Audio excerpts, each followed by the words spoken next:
The next item in our tools list is the script editor.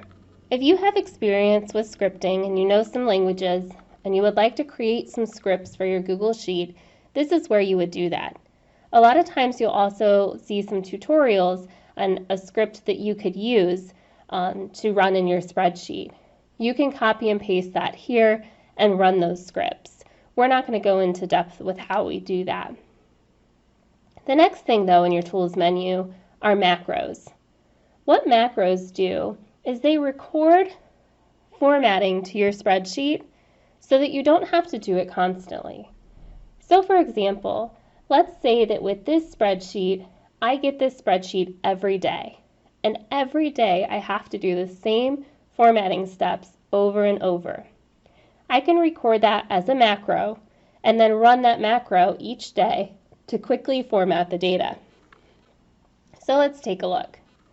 If I go to tools and then down to macros, I can select record macro.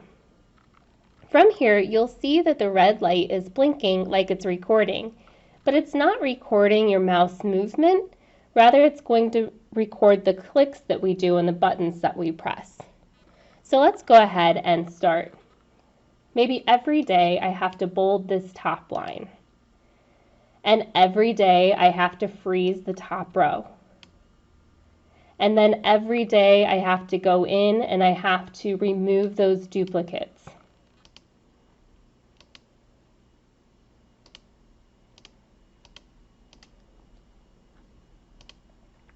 And then every day I have to split this text to columns so that I have last names and first names on different lines.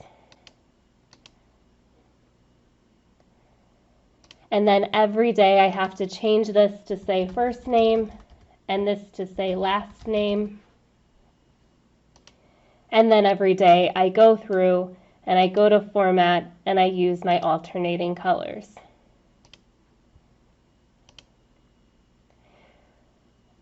Once I'm finished with all of that, I can click Save.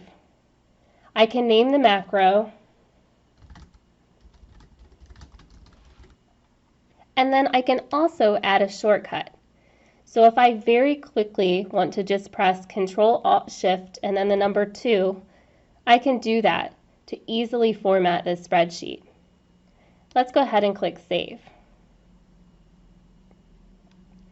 You can only save 10 macros on one spreadsheet, so keep that in mind. You can delete others as you create, but know that you can only have 10. So now let's go over to the copy of players. We'll pretend it's a new day and I'm looking at this data one more time. I can go back up to Tools and to Macros, and now I see formatted players. If I click that and then I click Continue, it's going to run that macro and format my spreadsheet for me.